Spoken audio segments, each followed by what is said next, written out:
On Monday evening around 6:15, the doorbell rang and, to my surprise, it was my cousin Ralph. I rarely get home before midnight, so I assumed he forgot my schedule.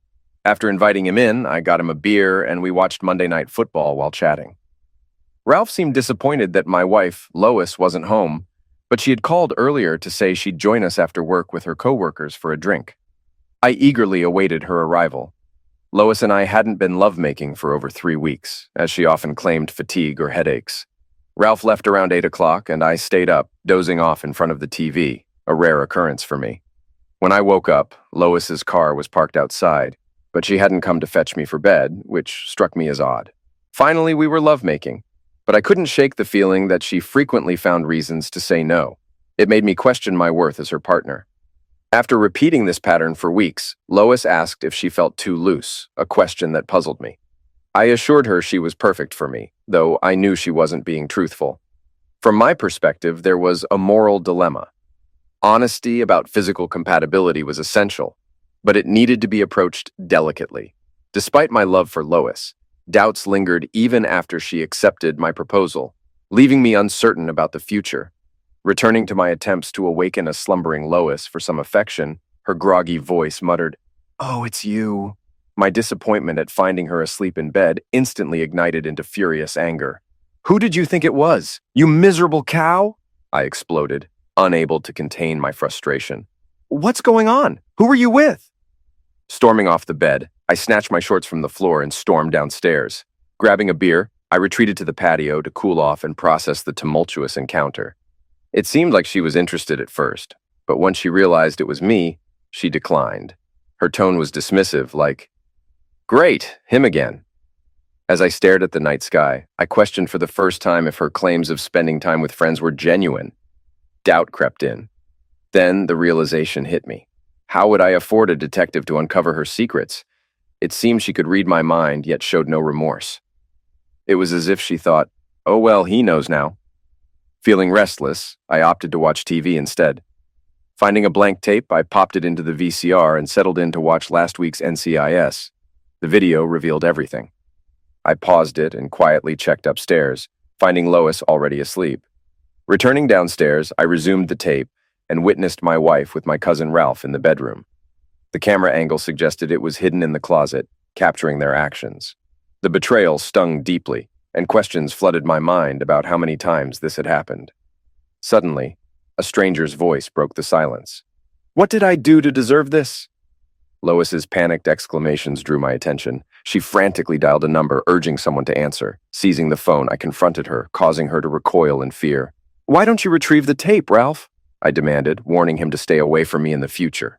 With a vow to attend family gatherings, I vowed to cross paths with him someday, promising it would be his worst day ever. I slammed the phone down, glaring at Lois. "Thanks to you and my idiot cousin, I don't need a private investigator. You handed me all the evidence," I spat. Retrieving the tape, I kissed it and played it on the TV. Lois trembled, asking, "What will you do?" "What do you think? I'm divorcing you," I snapped. "I don't want a divorce," she pleaded. I scoffed. "Why not? You clearly don't care about me." Ordering her to leave, I hid the tape and made coffee, compiling a to-do list for the morning. Though our state lacked a no-fault divorce law, infidelity could sway the court's property division. Discovering her infidelity surprised me, but at least I hadn't added her to the house deed. As I made the list, I heard Lois leave.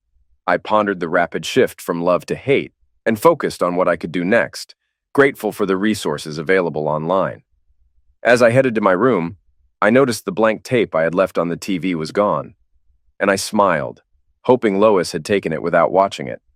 Back at my computer, I secured my finances, transferring most of our joint account funds to my personal savings and canceling joint credit cards, leaving my own intact. Satisfied with my efforts to protect myself, I slept soundly. The next morning, I promptly left for the bank, securing a safe deposit box in my name only, and transferring valuables from the one Lois accessed. At the office, I instructed my secretary to intercept any messages from Lois, informing her of our impending divorce. With each action, I asserted my independence, ready to face the challenges ahead with determination. Myra informed me that Alan wanted to meet me urgently upon my arrival at work. Upon reaching his office, Shirley, his assistant, directed me straight to him. "You're late at a bad time," he remarked as I entered. You need to be on the next flight to Atlanta. Morgan's company is refusing to sign a new contract, and I need you to handle it. I expressed my hesitation, explaining my need to deal with Lois, who posed a threat to my home in my absence. Alan assured me, offering to handle the legal matters through his trusted lawyer, Bert Ellsworth, whom he recommended highly. He arranged for me to contact Ellsworth en route to the airport. With tickets reserved by Shirley, I reluctantly accepted the assignment, recognizing its importance despite my personal concerns. Rushing home, I packed and secured the house before heading to the airport. En route, I contacted Ellsworth, who provided advice and assured assistance. After navigating airport security, I checked in at the Delta counter and waited in the boarding area for my flight to Atlanta. As I mulled over the lawyer's advice, I spun a tale to Ellsworth about Ralph's threats to Lois, concocting a story to justify the restraining order. If he tries anything, I'll knock some sense into him, I falsely assured Ellsworth. I overheard Lois saying she'd love to watch, I added, layering the deceit to keep Lois at bay until my return. Despite the falsehood, I felt justified, considering Lois's own deceptions while entertaining Ralph and others. Ellsworth assured me of the restraining order's feasibility, but warned of a hearing in 10 days to finalize it. My trip to Atlanta proved fruitful, as I swiftly resolved the contract issue, earning Alan's praise. He informed me of the locksmith's visit and his son-in-law's plan to safeguard the house. During my Atlanta trip, I made courtesy visits to 2 other clients before boarding flight 720 home. Checking my phone, I found multiple missed calls and voicemails, mostly from Lois. Deleting her messages, I listened to Ellsworth's urgent plea, urging me to call before matters escalated.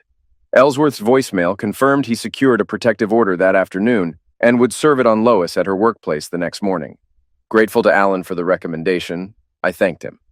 Returning home at midnight, a sheriff's deputy approached, asking for ID. Showing my driver's license, I thanked him for watching the house, assuming he was Alan's brother-in-law. He handed me a ring and keys, explaining that all locks in the house used the same key. Lois had visited twice, getting angry when denied entry.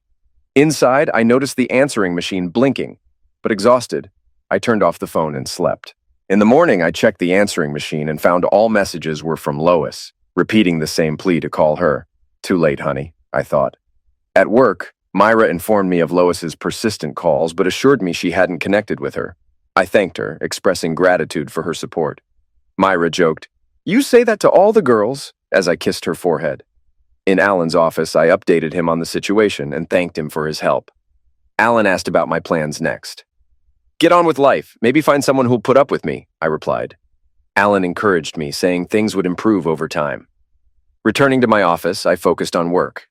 I called Ellsworth, who confirmed the papers would be filed by 10 and offered to serve them to Lois before lunch. I agreed, and Myra invited me to lunch. We went to Tricacci's, where she offered support, knowing the challenge of divorce. "I could use some cheering up," I admitted. Myra handed me a paper, saying, "Here's today's cheer-up attempt." Glancing at it, I found a list of names. "What's this?" I asked. "A list of girls interested in you now that you're single again." Flipping through, I noticed a few surprises. Liz Fisher from accounting. Isn't she engaged? She was, but she kicked him out after catching him cheating. "Do you really think she's into me?" I asked. "I know she is. She once said she'd snatch you up if you were single," Myra replied. I scanned the list again. 7 names, and besides Mary, 2 others might catch my interest. "So, you're saying they're all interested?" "I've heard them express interest in you," she confirmed. I grinned. "I noticed your name isn't here." "I considered it, but given the circumstances, I'd rather not," she explained. "Why?" "Because besides being married, you've just begun your divorce due to your wife's cheating," she reasoned. "I figured dating a married woman wouldn't be on your mind." "You gamble? I thought you and Harold were solid," I remarked. "We were, until I found out he was cheating with his secretary. Instead of divorce, I'm opting for kindness," she admitted. "You're wrong. Even knowing you're married wouldn't stop me." "You should have put your name," I said. "You'd be perfect for me right now." "Now I know you're joking. I'm far from perfect," she laughed.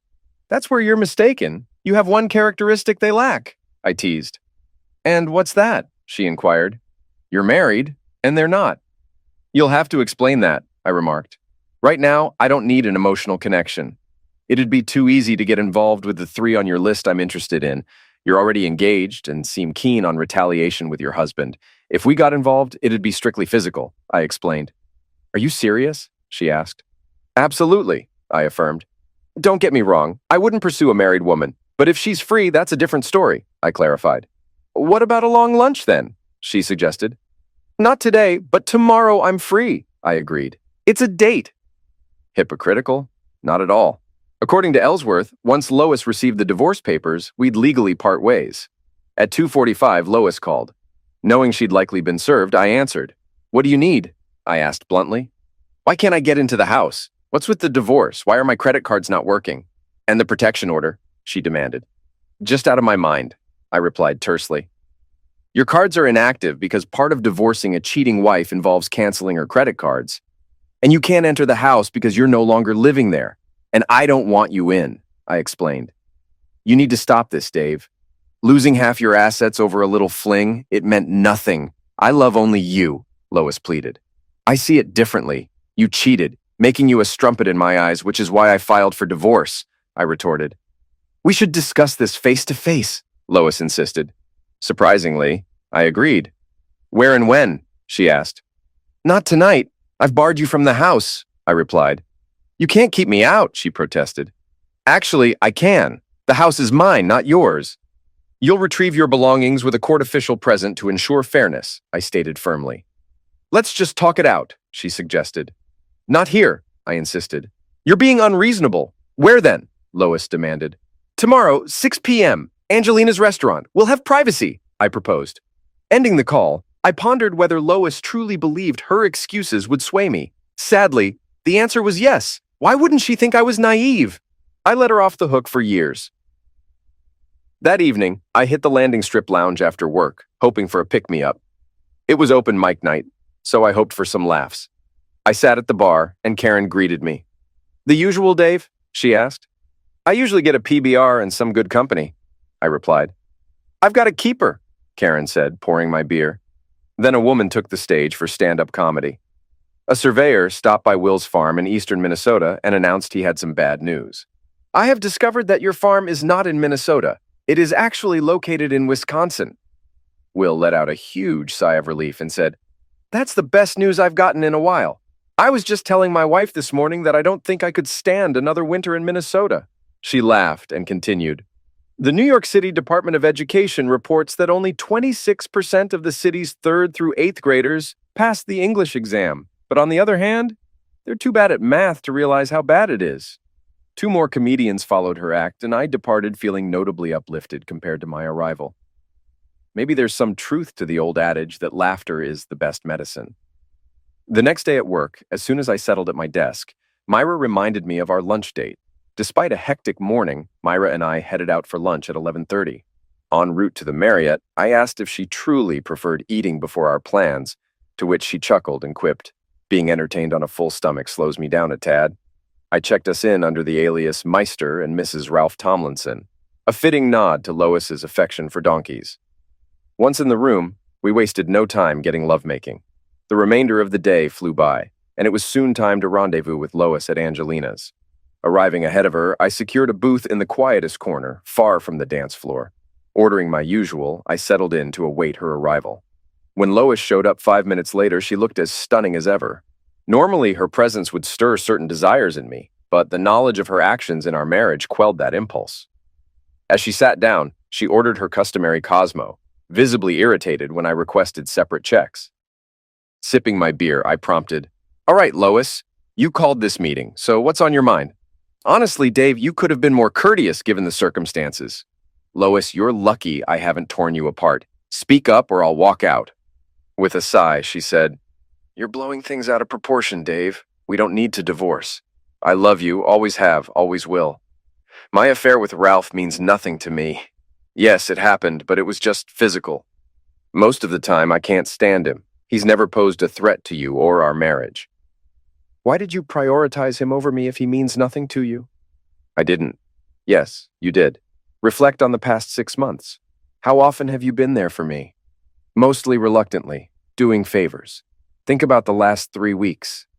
I've heard your excuses every night and stayed out of it while you've been enjoying yourself elsewhere. And you call that love, being exclusive to me? It hasn't been that brief. It certainly has. For 3 weeks, you've been avoiding me, and when you finally say, I'll be lucky to have you home, you just go straight to bed and sleep. When I tried to initiate something, you were all for it until you realized it was me. Remember that, Lois? Remember that? Oh, it's you. I'm tired. Leave me alone. That's all, Lois. You said it all. And then that tape was the last straw. Then why even tell Ralph these things? Because Ralph likes hearing it. He has some pathetic need to feel superior to you. I tell him these things to boost his ego. There's nothing wrong with you in bed, Dave. You've always satisfied me. Then why seek pleasure with other men? It's not other men, Dave. It's only Ralph. So you don't consider it cheating on me if it's just Ralph? That's not what I meant. Regardless, whether it's one man or many, enjoying another man's company while married is cheating, no matter how you spin it. Answer me this. Before seeing that tape, would you say our marriage was good? Maybe okay, but not great. I dated Ralph before we got married, and it didn't affect us. Did you entertain my idiot cousin before we tied the knot? Yes, I did. Then why marry me at all? Because I love you, Dave. I don't even like Ralph that much. Why are you enjoying yourself with him? Because he provides something you can't. Look at it this way, Dave. Think of Ralph as just assisting you with me. You're crazy if you think you can convince me of that. If that's all you want to discuss, then we're finished. I began to rise from my seat, and she interjected. You'll never persuade Dave that infidelity is acceptable. You lack any evidence to support that claim. Don't forget, I have the tape you and Ralph generously made for me. Are you certain? Absolutely, I affirmed, walking away from her. As I made my way to the door, a grin crept onto my face. Apparently, she hadn't checked the tape she took from home, unaware it was blank. Just as I reached for the car door handle, I heard the click of her heels and turned to find Lois half walking, half running in her high heels. I marveled at her speed in them. Hastening towards me, she pleaded, I need to get into the house, Dave. I need my clothes and belongings. Though I knew I was being insensitive, I felt entitled to it. Have your lawyer contact mine to arrange it, I replied, sliding into the car. Rolling down the window, I bid, Goodbye, Lois, and drove off as she called out, Wait, Dave, just a minute. I could have allowed her to follow me home and retrieve her things without inconvenience. It wouldn't have inconvenienced me. But at that moment, I was thinking, forget her. If she didn't already have a lawyer, it would take her a day or two to find one. Since it was Thursday, I wagered the soonest she could secure one would be Monday, with another day needed to organize her return to the house. By then, I'd have packed all her belongings in garbage bags, showing little care in the process. If I were lucky, she'd have to take everything to the dry cleaner or laundromat before using them. Was I a bit resentful toward Lois? Not really. My relationship with Lois was smooth sailing. I slept soundly that night. On Friday, I had another lengthy lunch with Myra. As a particularly busy period drew to a close, Myra inquired about my weekend plans. Upon learning I had none, she proposed, Would you like to spend the weekend with me? I'd love to, but how will you keep it from your husband? He's going fishing this weekend. He packed up this morning and will leave straight from work. I'm at your disposal from now until noon on Sunday, if you need me, that is. Silly girl, let's see. Dinner and dancing tonight, then play at home. Saturday morning wake up and more playtime. Dinner and dancing Saturday night, followed by more play at home. Sunday morning, play until noon, then brunch. Sound good? Sounds great, but how about we skip the dancing and focus on playing? That won't do. Your energy never seems to fade, and mine needs a break sometimes. All right then, your plan it is. After returning to work, I informed her I'd pick her up at 7. Pack for the weekend, I instructed, since you won't be returning until Sunday. Upon arriving home, I discovered Lois hadn't wasted any time searching for a lawyer. Upon entering the bedroom to change, I noticed part of Lois's dressing room was bare. Most of her belongings were gone. Curious, I investigated how it had happened and found a broken window in the family room facing the patio. Though I couldn't prove Lois was responsible, I derived some satisfaction from spotting blood on the glass shards, indicating she might have injured herself climbing in. I located a glass company in the Yellow Pages, scheduled an appointment for the next day, and decided to leave the mess until morning. With my decision made, I headed upstairs, showered, and dressed for my outing with Myra. We dined, danced, and indulged in drinks. Although we retired at 11, sleep eluded us until 3, leaving me utterly exhausted. After Myra had her fill of me, I set my watch for 9, anticipating the arrival of the glazier between 10 and 12.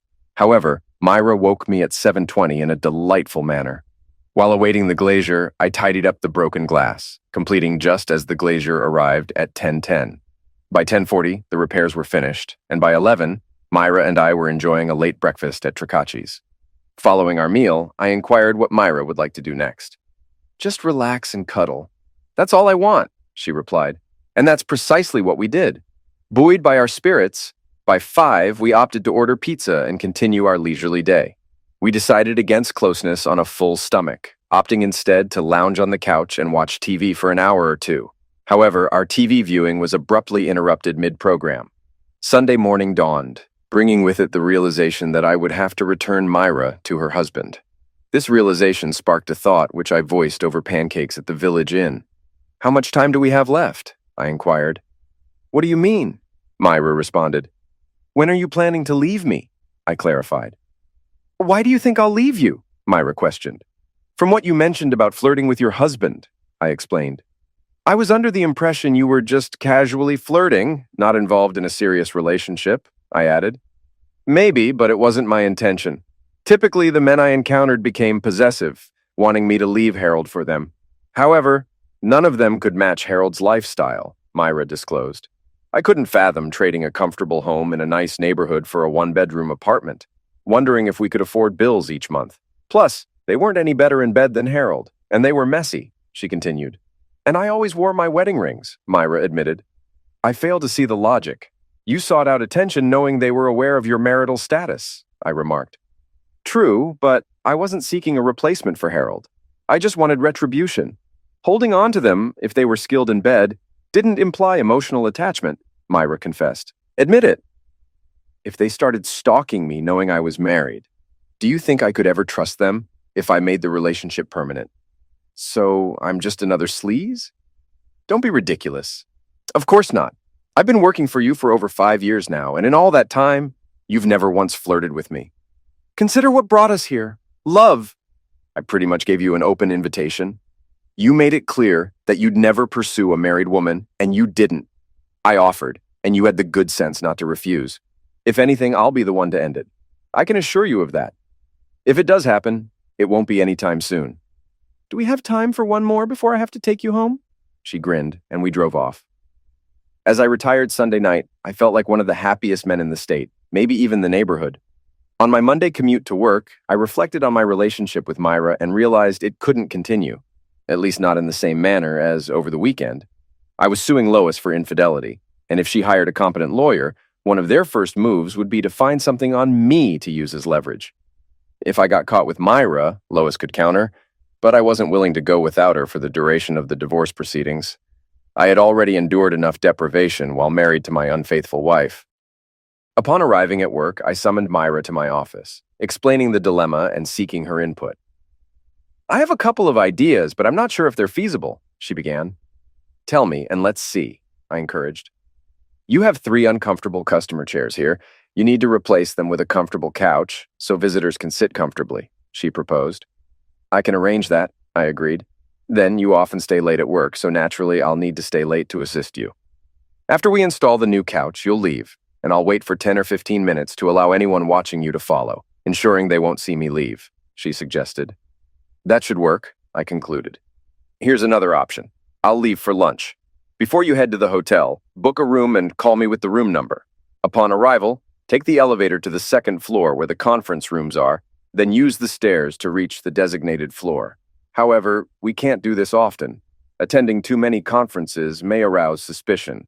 To ensure I'm seen at a conference, hang a Do Not Disturb sign on one of the conference room doors before anyone arrives via the stairs. But ultimately, they'll need to witness us together. If we arrive and depart separately, we'll be fine." I instructed Myra to schedule the conference for the next day and then sent her off to work. With a busy day, I didn't get around to ordering the couch until around 4. Without waiting for approval, I ordered and paid for it myself. At 5, I called Myra into my office and informed her she needed to inform her husband that she would be working late on Thursday. "The couch will be delivered around noon." "How did you arrange everything with Ahern and accounting so quickly?" she inquired. "I handled it myself. No need to involve them," I replied. Seeing no one around, Myra kissed me as the door to the office was open. Then she remarked, I was hoping we wouldn't have to wait until Thursday. Don't forget about tomorrow's conference with the Ajax guys, I reminded her. Shoot! How did I forget? She exclaimed. Despite the encounter with Lois parked in the driveway when I arrived home, I remained in good spirits until I spotted her. Positioning her car in the middle of the driveway prevented me from accessing the garage. To allow her to leave, I parked accordingly. As I stepped out of my car, she approached me, stating, We need to talk, Dave. Things are escalating. I brushed past her, heading to her car. Opening the door, I reached for her purse, tipping its contents onto the seat. After counting the money and pocketing it, I tossed the purse back atop the pile. You still owe me $14 for the broken window. We have nothing more to discuss, I asserted. Dave, I love you, and I don't want a divorce. We can work through this. It doesn't have to end, Lois pleaded. No, Lois, there's no way we can salvage this, especially after learning you betrayed me before we even married. It's over between us, I declared. Lois was deflated. I had hoped you'd see reason, but I knew deep down you wouldn't. If you're set on divorce, I'll fight you. I won't accept infidelity. I know the laws here, and I won't settle for a 70-30 property split, she warned. I'm sorry you won't hold yourself accountable for what you did to me, but infidelity remains a fact. You'll have to prove it, Dave, and you can't. It'll be your word against mine, and I'll deny it vehemently. I'll claim you're attempting to swindle me out of my fair share of our property. You might even face consequences for it. You seem to forget I have visual evidence of your infidelity with my cousin. No, Dave, I haven't forgotten. I grabbed that tape as I left the house and promptly destroyed it. It's your word against mine, and without proof, you'll lose. You destroyed it. Ralph will never forgive you. He needed that tape desperately. He might even lose interest in you for destroying it. Can you grasp that I don't care about Ralph? Yes, I desired what he offered, but I don't require it. I need you. I shrugged, stating, You still owe me $14 for the window, then distanced myself from her and entered the house. She persisted relentlessly. She pounded on the door and rang the bell for a solid 10 minutes before finally departing. Watching her retreat down the driveway, I smirked. Clearly, she destroyed the tape without verifying its contents. A surprise awaited her. I wanted her to engage a lawyer and contest the divorce. I desired her to accrue debt, spend thousands on legal fees, only to discover I still possessed the tape, rendering her expenditures futile. I slept peacefully that night. My Tuesday conference call with the Ajax representatives went smoothly, leaving me in high spirits upon returning home from work. Wednesday wasn't too shabby either, especially when Myra suggested a quick encounter on my desk at day's end. After ensuring everyone had left, I acquiesced. Upon completion, I reminded her of her late shift on Thursday. En route home, I opted to stop by Landing Strip Lounge, my favorite restaurant. Unbeknownst to me, it was hosting an open mic night, making it a challenge to find a vacant seat. Eventually, I secured a spot at the bar. I happened to be present when Bobby Denton passed the microphone to a trailer repair mechanic employed by Triple T Sales and Service in Franktown. This individual was quite intelligent, holding degrees in both electrical and mechanical engineering. One day, while driving home, he heard a radio commercial that struck him as a blatant falsehood. Contemplating this, he sketched a plan for a lying robot upon returning home. After refining his blueprint, he constructed the robot in his basement workshop over a span of 6 weeks. When completed, he tested it in his living room, coincidentally when his 14-year-old son arrived home 2 hours tardy. Inquiring about the delay, the man's son claimed he had lost track of time while playing cards with friends. With a lull in the proceedings, I finished my beer and departed for home. The following day brought 2 positive developments. Firstly, my lawyer informed me that Lois's legal counsel had reached out, indicating her intent to contest the divorce. This news brought a smile to my face. Secondly, my black leather couch was delivered. Opting for leather was strategic, anticipating the inevitable stains it would endure. This foresight proved beneficial as Myra and I left a few stains on it later that afternoon. The subsequent weeks flew by, marked by frequent encounters with Myra, mostly on the couch after work. However, on 3 occasions, we utilized the conference room, acknowledging the superior comfort of the bed over the couch. During this period, Lois called me almost daily, expressing her need for me and insisting that I couldn't prevail. She suggested we accept the past, move forward together, and forget everything. Although I could have ended these calls by changing my phone numbers, I derived a perverse satisfaction from informing her she was wasting her time. Meanwhile, Ellsworth and Lois's lawyer were occupied with legal matters. I hoped Myra's lawyer billed by the hour, as I had negotiated a flat fee with Ellsworth, indifferent to the duration of the proceedings. Ellsworth was aware of the tape's existence, yet he never disclosed it to Lois's attorney. They negotiated with the other attorney, proposing that if I changed the grounds for divorce from infidelity to irreconcilable differences and agreed to an equal property division, Lois would cease her resistance. I instructed Ellsworth to decrease the split from 70/30ths to 65/35ths, knowing she wouldn't accept. Ellsworth informed me that he must notify the opposing party about the tapes before presenting them to the judge, as failing to settle beforehand would anger the judge. I authorized Ellsworth to use his discretion, as that was what I was compensating him for, right? It seemed Lois had someone tailing me, or at least that was my suspicion. I suddenly noticed a stranger nearby, seemingly appearing wherever I went. It might have been my paranoia, but then again, maybe not. Another week elapsed, and Ellsworth called. Lois and her attorney wished to meet. I instructed him to arrange it and inform me of the time. He later notified me, Friday at 10 in the morning. I arrived early at 9:30 and discussed matters with Bert. We decided to have the tape present at the meeting, but I wanted to toy with Lois one last time. The meeting commenced with the usual banter. Lois denied the infidelity accusations, claiming I was being unreasonable. Then I interjected, reminding her of the tape she and my cousin made. "No, I don't," she retorted confidently, aware of the lack of evidence to support my claim. "I'll make you a deal, Lois. If you sign the papers now, I'll agree to a 60-40 split. But you have only 2 minutes to decide. If not, I'll leave it to the judge." "I won't agree, Dave. You have no proof," Lois replied stubbornly. "Sure, Lois, I have a tape of you and Ralph," I stated confidently, anticipating her reaction. And just as I hoped, she became enraged, blurting out, "Damn it, Dave, I already told you I destroyed the damn tape." "Oh, so you admit to infidelity and destroying evidence?" I remarked, watching her eyes widen in realization. "No, that's not what I meant," she backtracked. "Never mind, Lois, I offered leniency, but your stubbornness, as usual, led you to reject it. Let the courts decide." Lois's lawyer then interjected, "If you indeed possess evidence, you better reveal it now." I gestured to Ellsworth, and as he moved to press the play button on the TV VCR positioned at the table's end, I stated firmly, "This is your final opportunity, Lois.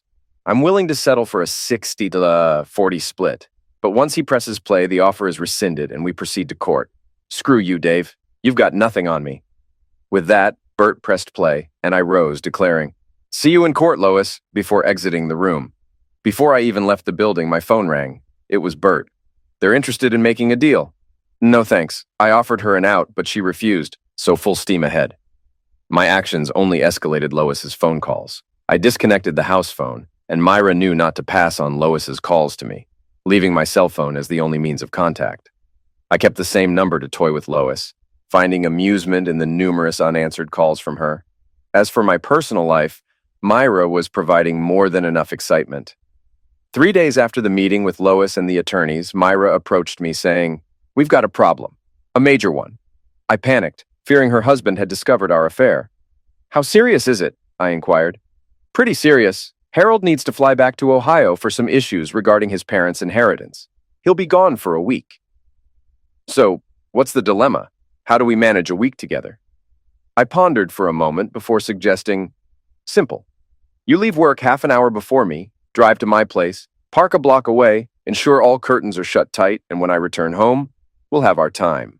In the mornings, I'll leave for work, potentially drawing any pursuers with me. After waiting a brief period to ensure I'm in the clear, you'll head to work. We'll repeat this until the weekend, when we'll devise another plan.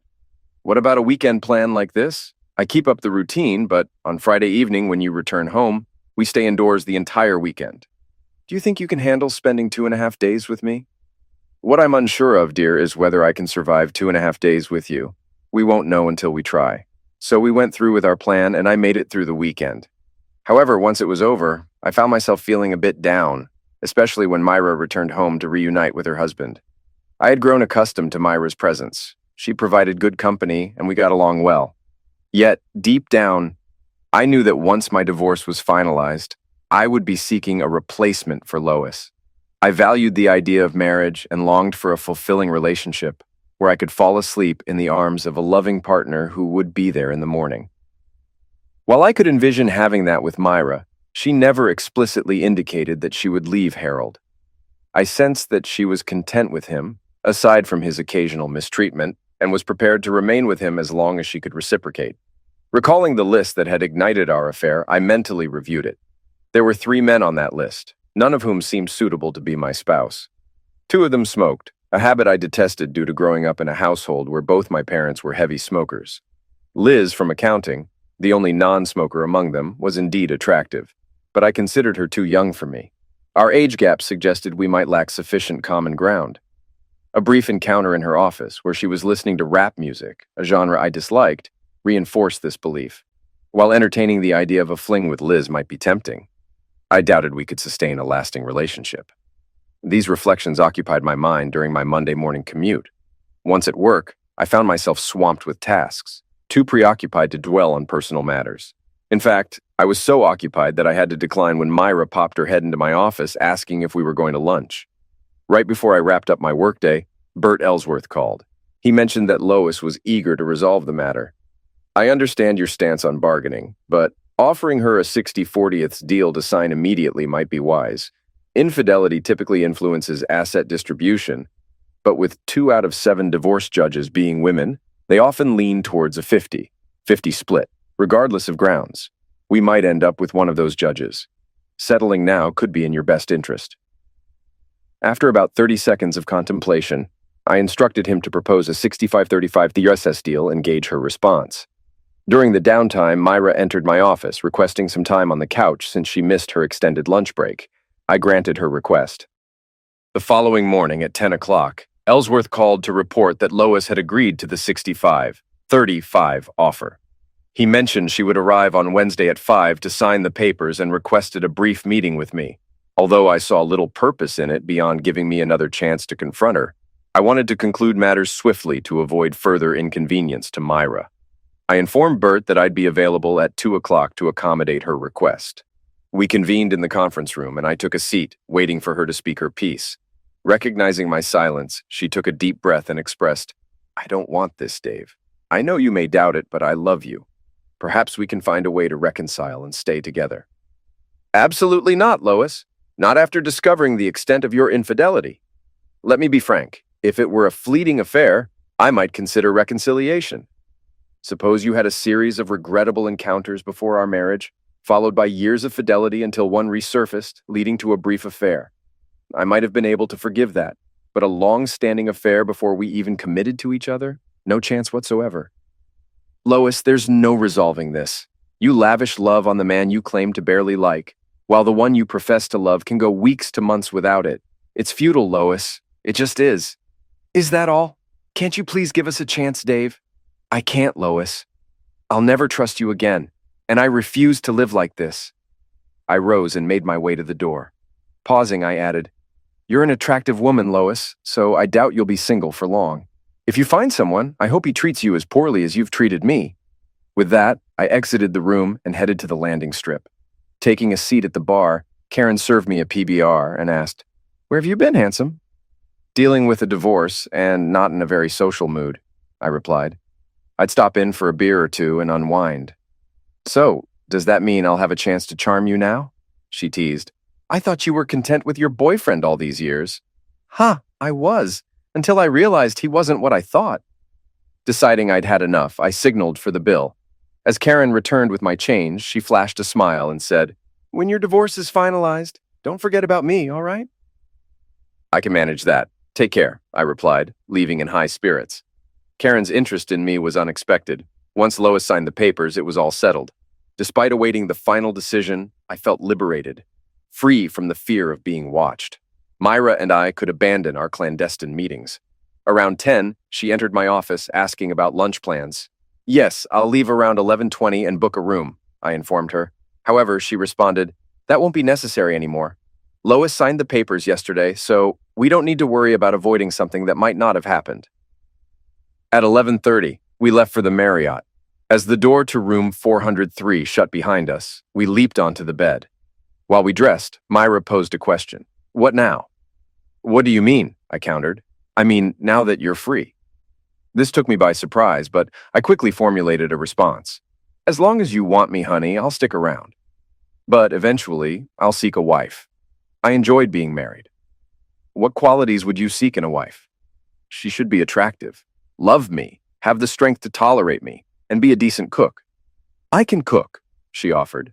I paused, realizing her true intention. In response, I stated, if you meet the criteria, I'll prioritize your application. But there's a catch. I won't engage in bigamy. She looked puzzled for a moment until it clicked. She beamed. Don't worry, love. Harold's days are numbered. Then a concern crossed my mind, evident in my changed expression. Myra noticed and inquired, What's wrong, kid? What's on your mind? We've reached a point where we don't need to hide things from Lois, but now we have to conceal matters from Harold while you navigate your divorce proceedings. I may be mistaken, but I doubt it's necessary. I'll present him with a choice: infidelity or irreconcilable differences. I possess ample evidence of his infidelity. If I threaten to expose him, he'll likely opt for irreconcilable differences to protect his career aspirations. Harold aspires to climb the corporate ladder, aiming for a vice presidential role. However, the CEO and several board members are devout Christians. His chances may diminish if his affairs come to light. While it might inconvenience me for a week or two in a motel, we can handle that, can't we? Myra's strategy unfolded as planned, and she wasted no time executing it. Following my suggestion, she arranged a meeting with Ellsworth for Friday. She requested Bert to draft 2 sets of documents, one citing infidelity and the other irreconcilable differences. Just before the bank closed on Saturday at 11:45, she withdrew half of the checking account, all her savings, and 4 of the 6 CDs from the safe deposit box. Returning home, she gathered Harold's belongings he had left in pursuit of gold, loaded them into her car, and checked into a motel. By 3 o'clock, she returned, prepared dinner, uncorked a bottle of wine, and while dining with Harold, revealed her awareness of his affairs, backed by PI reports on 3 of them. She asserted she had reached her breaking point and intended to divorce him.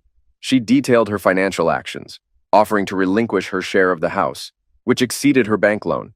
Presenting him with divorce papers, she outlined his options and set a deadline of 10 o'clock Monday morning for his decision. Departing with a smile, she left the dirty dishes for Harold. As anticipated, Harold phoned her on her cell, opting for irreconcilable differences.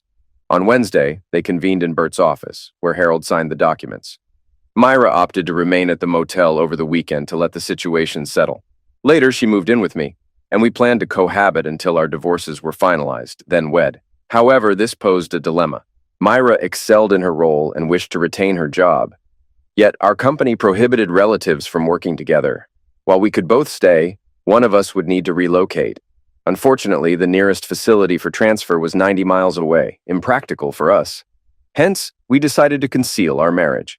Myra retained her surname, preserving her health insurance until, if ever, we were discovered. And then Myra would resign and seek another job if she desired. She didn't really need to work, considering my substantial compensation. She checked out of the motel on Sunday and moved in with me by 3 p.m. The following 2 months passed swiftly without incident, and I began to unwind and lower my defenses. A significant error. Lois called once or twice a week, and I typically answered to dismiss her, deriving satisfaction from doing so. I should have anticipated her persistence. On a Wednesday evening, Myra and I were at the landing strip, enjoying a drink or 3. We frequented the place occasionally, not necessarily on Wednesdays, as it had always been my preferred spot. However, we were there that night to support one of the accounting girls, trying her hand at performing. We applauded Shelley's effort, but both Myra and I agreed she was better suited to her job than show business. Her routine began with a scenario where a man engrossed in reading the newspaper gets struck on the head by his wife with a frying pan. "Why did you do that?" he inquired. "For the paper I found in your pocket with Jenny's name," she retorted. He explained that Jenny was the name of a horse he bet on at the races. Apologizing, she resumed her chores. Days later, as the man watched TV, his wife punched him again, this time with a larger pan, causing him to lose consciousness. Upon awakening, he asked why. "Your horse was calling," she quipped. After some laughter, the storyteller continued. An elderly couple, despite mutual disdain, remained married for years. Their arguments often resounded late into the night, with the old man threatening to haunt his wife after pass-away, which frightened the neighbors, who suspected him of practicing black magic due to odd incidents. Upon his demise from a heart attack at 85, his funeral featured a closed casket. At the burial, neighbors expressed concern to his widow about his potential return. She scoffed, asserting she'd buried him upside down, confident he wouldn't ask for directions upon resurrection. "You keep your damn hands off my man, you damn strumpet!" Lois's voice cut through the air, dripping with venom. I whirled around to see her pouring a drink over Myra's head. Before I could react, Myra retaliated, splashing her own drink into Lois's face. Lois stumbled to the floor, and I wasted no time grabbing Myra and pulling her out of there. As I started drying us off with some rags from my trunk, Lois stumbled out of the door, her footing unsteady from a blow to her nose. And who was there to help her? None other than my prick cousin Ralph. I dropped the rags and yelled, "You rotten son of a cow!" and launched myself at him. He let go of Lois, who collapsed, and then he bolted. I chased him for 3 blocks before giving up and heading back to the strip parking lot. When I returned, I found Myra pinning Lois against the car's fender. Myra was screaming at her, "Get it into your stupid head, you stupid cow." "I didn't steal it from you. You threw it away, and I was lucky enough to catch it." As I approached, Myra backed away and said, "Let's get out of here. Get in the car. I need to go inside and straighten things out with Joe." I found him inside, and he assured me there was no damage. He even joked, "Next time do it during intermission so the customers have something to look at when no one is on the mic." Back outside, I saw Lois waiting for me at the entrance, but Myra was already in the car. Lois stepped towards me, pleading, "Please, Dave, give up the divorce. I'm dying, baby. I need you. I love you, and I know we can work this out." "You must be the stupidest human being on the planet, Lois," I said, shaking my head in disbelief. "Here you are, professing your love for me while your current date is the reason behind your divorce. And to top it off, you're not even discreet about it. You need to let it go, Lois. The only feelings I have for you are hate and disgust. Leave me alone." With that, I walked around her, got into my car, and drove away. Both divorces were finalized. I proposed to Myra, but she surprised me by saying, "Ask me again in a year, baby. Let's see if we're truly right for each other after living together for a while." I waited a year and proposed again, and this time she said yes. We opted for a civil ceremony at the Justice of the Peace, as we didn't want another big wedding. Lois ended up marrying Ralph, but their marriage didn't last long. It turned out Ralph had been cheating on her with several other women, one of whom gave him a disease that he passed on to Lois. While cheating on me seemed acceptable to her, being cheated on was a different story entirely. She couldn't tolerate it. 6 years after my marriage to Myra, Ralph made the mistake of attending a wedding that I also happened to be at. I kept my long-standing promise to him. It may be a while before I receive another invitation to a family celebration.